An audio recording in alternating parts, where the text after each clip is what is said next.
ebandeli elamo ya poso na mabotama bino ba ebanso bolula bongo bolandi basango na bino na lokota la lingala na radio télévision ACK totondi bino botondi tokofongola bongo basango na biso na sango ya tata mokonzi ya ekolo Félix Tshisekedi Tshilombo oyo ayebaki bongo ko accorder audience na ba ya société civile ya ekolo France tolanda mansolo kwa malekaki na kati na masolo. Masolo mabango matalaki mingi likambo ya insécurité ezali korenye bongo na est ya République démocratique du Congo ezalaki na tina ete ba membre ya société civile ya France o bazali bongo constitué na ba acteurs culturels, ba acteurs économiques pe ba anciens membres ya gouvernement français basolaki na tata mokonzi na tina ya koluka luka lolenge nini ya kosilisa nyonso ezali bongo koleka na est ya République démocratique du Congo na maloba bango batalisaki ete sengelaki na no ete bako kotalisa bango mambi manso lolenge mabanda uto 30 lelo et insécurité ezali korenye na République démocratique du Congo pe na maloba maye tata mokonzi ya ekolo Félix Tshisekedi Tshilombo ayebaki bongo kotalisa bango mambi manso lokola mabandaka pe mazali kokoba pe na stina na yango bayaki kozwa mwango na tina ya koluka lolenge nini na mikolo mikoya ekolo France ekoka bon ko s'impliquer na mambi matali bongo insécurité ezali bongo korenye na est ya République démocratique du Congo na tina ete ekoka bongo kosila libela po ete na ya République démocratique du Congo ba kwa bon kovana na kimia esengeli koyeba ete lelo eye ekolo France ezali moko na bikolo bisengeli pe kozwa ba sanction likolo na ekolo Rwanda na mambi manso mazali koleka na est ya République démocratique du Congo toliki ete sima na masolo maye bandeko ya société civile ya ekolo France bakoyeba bon kopesa rapport na gouvernement français na tina ete ba sanction o esengeli kozwama eko bon kozwama na tina ya koluka kosilisa bongo bitumba biso bizali koleka bon na monyele ya est ya République démocratique du Congo. Mwana mboka Judith Suminwa, première ministre ya République démocratique du Congo, azwamaki poso eleki na etuka ya Kwilu wapi esika azali bon kokoba na manaka maye tope campagne congolais telema na tina ya kotele misaba na banso ya ekolo Congo ba ko bon kobundela ekona bango na tina ya kolongola bongo nyonso ya mabepe matali bongo insécurité zali bongo ko survivre na kati na ekona biso tolanda maloba maye uto Kwilu.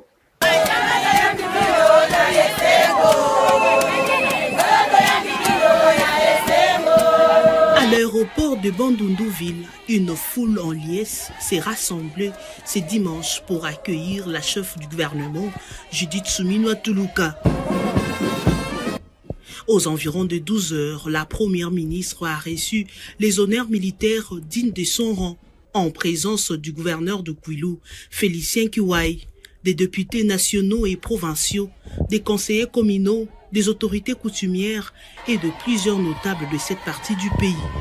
Judith Suminwa Tuluka vient d'entamer sa tournée dans la province du Kwilu dans le cadre de la campagne congolais Téléma pour défendre la patrie après sa mission dans le Congo central.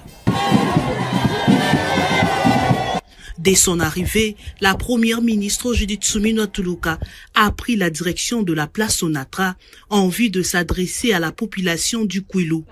Devant une foule immense des habitants, la chef de l'exécutif central a sensibilisé sur la défense de la patrie avant d'inviter la population à la vigilance. Gouvernement sur base à meeting de Oya président Tolobi Boy. Oyo surtout babengi militaire. Oyo surtout babengi policier à partir à mois de mars, solde est multiplié par 2. Likambo pe bobono ndenga na lobi ba oyo bayebi ke bana na sima likambo na batika bazate ya alors boza boyi ba pesi bino merci parce que likambo na ya mwana ezokotisa désordre na mboka totika distraction il faut totale la mboka parce que biso tolingi développement ya mboka na biso développement ana eza na ba province nyonso tout il faut se développer. La première ministre a également invité le jeune majeur désireux de servir sous le drapeau d'intégrer l'armée ou la police. Jeune oyamoni lelo kazana makasi okeno bunda kota na armée a kota na armée.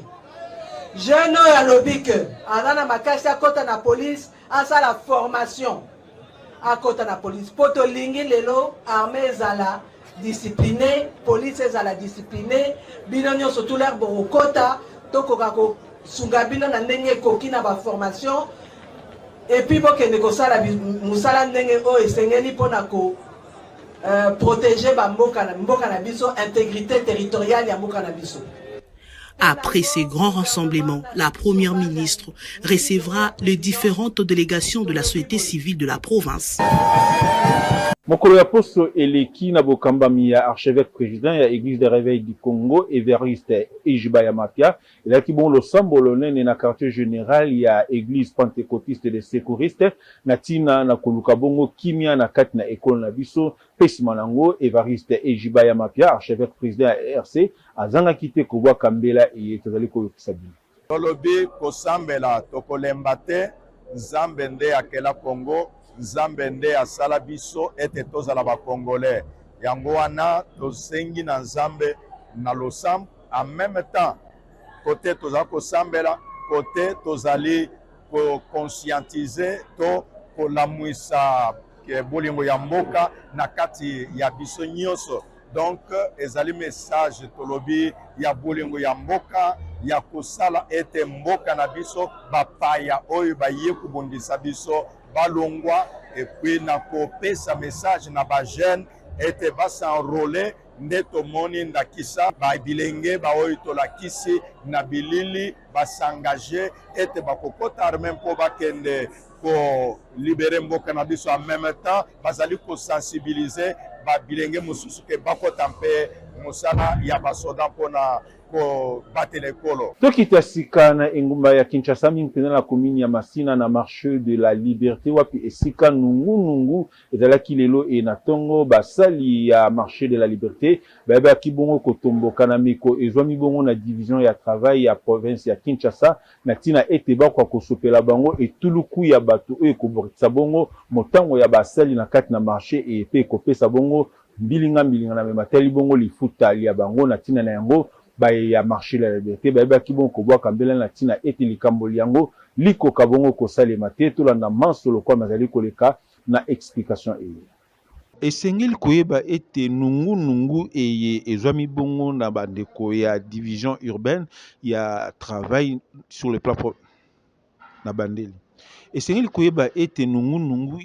epesami bongo na bandeko ya division provinciale ya travail ya engumba Kinshasa wapi esika mokanda mosili kozwama na tina ete bakwa bongo kokotisa bato na mosala pene tuku misato na kati na marché de la liberté. Esengeli kotala ete likambo yango lipesaki pasi na basali banso ya marché de la liberté oyo lelo e bazali kobunda elongo na administrateur na bango na tina ya kostabiliser na ino paye ya ba agent pe koluka lolenge ni ya kostabiliser ba agent o lelo e motango na bango eluti koluta kastala lelo eye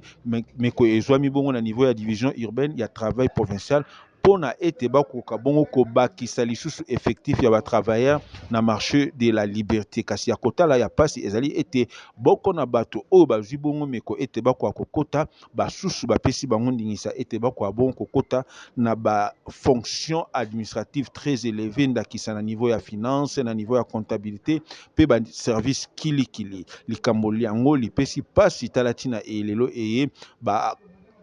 talatina lelo et délégation syndicale ya marché de la liberté et kendaki bongo kokutana na ministre de l'intérieur provincial pe ministre des finances na tina ete bakwa kotala lolenge nini bakoki kotia kimia na kati na likambo yango po ete na marché de la liberté mansoma koka koleka bongo na kimia se na tina na yango mokolo ya misato ekoya délégation syndicale ya marché de la liberté ekani bongo kolengela assemblée générale extraordinaire pour na kopesa bongo rapport na ba agent nyonso ya marché de la liberté na mambi manso mazali bongo koleka pe meko ezwami bongo na bakonzi ya likolo toliki ete mikolo mikoya mula matele ekolo na biso mingi pe na mwana mboka Daniel Bumba lubaki akozwa meko na tina ete ya kotia kimia na marché de la liberté na tina ete basali bakwa bongo koba misala na bango na kimia mobulu moko akosalema te. Na église parole puissante kama mibongo na pasteur Jenichi Tamba bazali bongo kokoba na manaka na bango ya ko sensibiliser population pe kotea bayimbo kanatina ete bakwa bongo se préparer sur le plan spirituel na lolengi ni bakoyi kobima na mikakatano miso mikoki bongo tokozinga bango tolanda maso. Shalom, shalom, peuple de Dieu. Que Dieu vous bénisse de partout où vous nous suivez. Que la grâce du Seigneur surabonde sur vous. Nous, c'est l'Église Parole Puissante, comme vous le savez, qui est conduite par le révérend pasteur Daniel Chinkamba. Nous vous avons amené un bon message, bien que c'est un message concentré. Mais j'avais l'envie que nous partagions ensemble cette pensée biblique pour que nous ayons tous la connaissance égale. La pensée que je vous ai amenée, peuple de Dieu, est soutirée dans le livre de Luc, au chapitre 4, verset 18. Là où Jésus-Christ, notre Seigneur, dit que l'Esprit du Seigneur est sur moi, il m'a oint pour annoncer la bonne nouvelle aux pauvres. Je sais bien qu'il y a d'autres choses qui suivent après cette pensée ou cette parole, mais j'ai besoin d'éclaircir auprès du peuple de Dieu cette parole qui est vraiment prophétique. Pourquoi Jésus-Christ, notre Seigneur, ne pouvait pas dire que je suis venu annoncer la bonne nouvelle au monde entier, aux riches et aux qui que ce soit, mais il dit que j'annonce la bonne nouvelle aux pauvres. Selon ce que l'Esprit de Dieu a fait comme grâce dans moi. Oui, il y a un secret caché que le peuple de Dieu doit savoir. Lequel? Quand on parle de la pauvreté spirituelle, selon ce que Jésus-Christ, notre Seigneur, a dit, nous voyons de cœurs vides qui ne conservent pas beaucoup de richesses sataniques, diaboliques, charnelles, qui sont des péchés, mais de cœurs vides. Donc, un cœur qui est conservé à Dieu, un cœur qui est réservé à Dieu, un cœur qui espère à toute bonne chose qui provient de Dieu. Un cœur vide, un cœur pauvre. Motema ya mutu, oyo ezali na bozuite ya mokili, makanisi mabe, bilembo mabe, misala mabe. Mais motema oyo ezali polele. Donc motema oyo ezali na bozwi ya mokilité. Vide kati na yango, kozala pamba me kozela kaka, lisungi ya nguya na Nzambe, oyo ezali kouta na liloba na Nzambe. Ebele ya batu, batonda kati na ba église, on ne refuse pas. Mais vous trouverez que dans eux, il y a beaucoup de richesses. Quel type de richesse que nous parlons ce matin, peuple de Dieu? Oyo tozali kolobela ezali bozwa makambo mabe to masumu lokola boyibi yango malamu. Il est venu pour annoncer la bonne nouvelle aux pauvres, c'est-à-dire aux gens qui réservent leur cœur pour qu'ils reçoivent la parole de Dieu avec toute grâce. Je sais quelque part, il a dit, je ne suis pas venu pour le bon, mais je suis venu pour le pécheur. Oui. Quel type de pécheur qui peut avoir grâce devant Dieu? C'est un pécheur qui entend la parole de Dieu et il laisse le temps à Dieu pour que son cœur devienne vide, afin que Dieu, tout en entièreté de sa parole, avant d'akati na motema na ye, habiki sabomo na ye. Si je suis avenue Mimbewa, numéro 170, au quartier Batumona, dans le parage de Mabanza, dans la commune de Kimbanseke. Merci beaucoup à toutes et à tous. Que le Seigneur vous bénisse. Église Corne du Salut et Kamami bon révérend pasteur Gili Kitenge et ba ki bon ko clôturer milulu ya jovite 5 tolanda manso lokola mazali bon ko limbolama na révérend Gili Kitenge. La Jovite 5 est axé sur l'huile. Et la mission de l'huile, nous avons parlé de la corne, l'huile par la corne. Et que c'est ici l'huile par la corne et l'huile par la fiole. Pour nous dire que l'huile par la corne, c'est la pensée de Dieu. L'huile par la fiole, c'est la pensée de l'homme. Alors, le Seigneur là qui, tout ce sur la qui est en mafuta, et il sait que qui na katina bomo na moto ça transforme. Tant que qui est pour nous qui ça penser en tambe le courant moto penser on a ya moné to bengi destiné. Donc